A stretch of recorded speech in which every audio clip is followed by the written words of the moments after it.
Quand on lui a expliqué qu'il allait devoir bosser avec moi, avouons-le, Stéphane Bern a eu un mouvement de recul. Ah, mes aïeux, un révolutionnaire. Puis, il a eu un deuxième mouvement de recul quand il a découvert mon idée perfide de l'opposer chaque jour à Clémentine Portier-Kaltenbach dans une épreuve si cruciale pour sa crédibilité qu'on l'a baptisée Born to be Alive. C'est notre quiz, évidemment. Pour l'instant, il faut-il le rappeler, Clémentine a une longueur d'avance. Question 1. Pour vous, mon cher Stéphane, essayez de vous concentrer un peu aujourd'hui. Oui, il serait temps. Thomas Jefferson, vous voyez qui c'est ? Oui. Troisième président américain. Eh bien, figurez-vous que Thomas Jefferson, le coquinou, cultivait du cannabis dans son jardin. Vrai ou faux ? Je vois pas pourquoi il aurait cultivé du cannabis dans son jardin.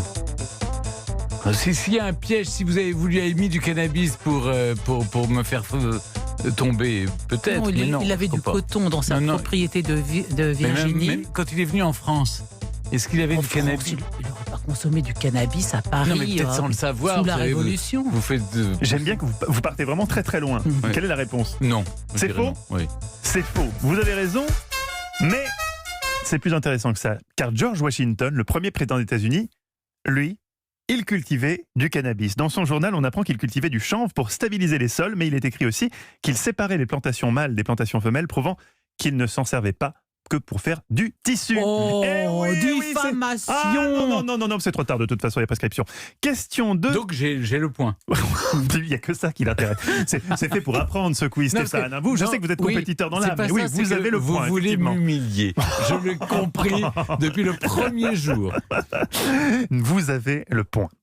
Question numéro 2 pour vous, Clémentine. La fleur nationale de l'Écosse est le chardon, parce qu'au XIIe siècle, les Scots, un peuple celte venant de l'Est de l'Irlande, torturaient leurs prisonniers en leur faisant manger des chardons, ce qui est absolument ignoble. Est-ce vrai ou faux ?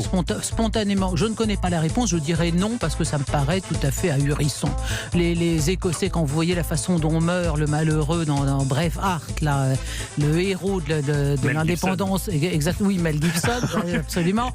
Et ben on s'amusait pas à titiller ces victimes avec un chardon. On y allait franco, c'était déroulage de tripes et autres trucs. En revanche, c'est le chardon, parce que c'est ce que les envahisseurs ont vu, c'est la fleur qu'ils ont trouvée quand ils sont entrés en Écosse. C'était l'info en plus de Stéphane Bern qui, cela dit, ne lui rapporte pas de points. Non, mais ne vous emballez pas.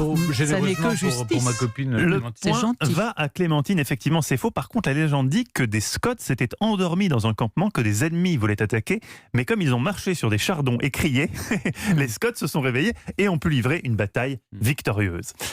Question numéro 3 pour vous, mon cher Stéphane. Le dernier mammouth s'est éteint il y a 15 000 ans. Pour résister à des températures extrêmement froides, il était pourvu d'une sorte, pardonnez-moi, de clapet anal. Vrai ou faux ? Ne regardez pas en régie, comme si notre réalisateur Romain Causeur savait si le mammouth avait oui ou non un clapet anal. Pardon, Mais vous êtes historien ou pas ? C'est de l'histoire. Pourquoi un clapet anal peut-il préserver du froid ? C'est-à-dire que tu pourrais avoir une glande qui produit une sorte de graisse comme le muscle. Pour la beauté, ne serait-ce que pour avoir la réponse, je dirais que oui, le mammouth avait un clapet anal. Il ne répond jamais mieux que quand il répond au hasard. Vrai. En plus d'une épaisse couche de graisse, d'une épaisse fourrure, il était doté d'un opercule anal qui lui permettait de tout fermer lors des grands froids et de l'ouvrir qu'en cas de besoin. Oh non, ma pauvre mère. On l'a appris quand on ça a l'a pas empêché de disparaître, excusez-moi. Oh, vous êtes dur avec le mammouth, Stéphane.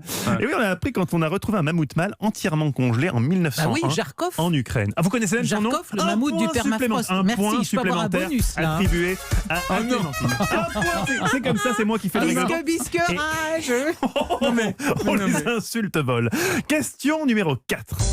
C'est pour vous, Clémentine. Qui a dit Napoléon n'était qu'à moitié corse, il ne croisait qu'un seul bras? Coluche, Jacques Dutronc ou Philippe Croizon?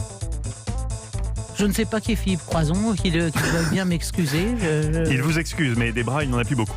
Ah, c'est ce monsieur qui a traversé la Manche. C'est ce monsieur très courageux et donc très ça drôle. n'est pas lui qui a pu dire ça. Et quel était le précédent? Coluche ou Jacques Dutronc?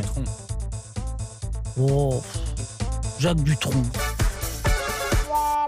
Une mauvaise réponse de Clémentine Portier-Kaltenbach. Fallait bien C'est aussi un début à rare tout. qu'une éclipse soleil-lune. Bravo à Non, pardon, qu'est-ce que je dis, bravo, je félicite Stéphane alors que ce n'est pas terminé, c'est Coluche qui a dit cette phrase. Il reste une dernière question pour vous départager, car je crois que vous êtes à touche-touche, comme on dit. si j'ose cette Mais je formule. demande un juge de paix, moi. Attention, c'est on pas parle d'un possible. de vos cousins ou quelque chose comme ça. Jean de Luxembourg, Oui. Ouais. roi de Bohême, comte de Luxembourg, Oui. roi de Pologne, est resté dans les mémoires comme particulièrement courageux. Mais pourquoi 3 possibilités. Amputé des bras, il tirait à l'arbalète avec ses pieds. Il est mort au combat alors qu'il était déjà aveugle. Ou il combattait torse nu, refusant l'armure. Non, aux 2. On l'appelait Jean l'aveugle, donc il était aveugle. Ah, si on l'appelait Jean l'aveugle, effectivement, c'était Il donné. a combattu aveugle. Bien sûr, Jean de il a combattu Luxembourg. aveugle.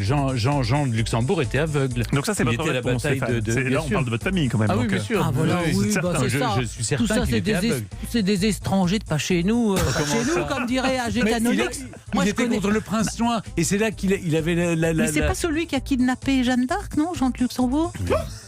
Alors là, Bon, alors là, alors moi, je ne sais pas, je m'avoue vaincu et je dépose les armes devant mon beau vainqueur du jour. attention, c'est un grand jour pour Stéphane Bern. Effectivement, Jean de Luxembourg est mort à la bataille de Crécy alors qu'il était Ouais. déjà aveugle. Sur son cheval, il était relié par des chaînes avec 4 Exactement. chevaliers qui devaient le protéger et lui dire où frapper.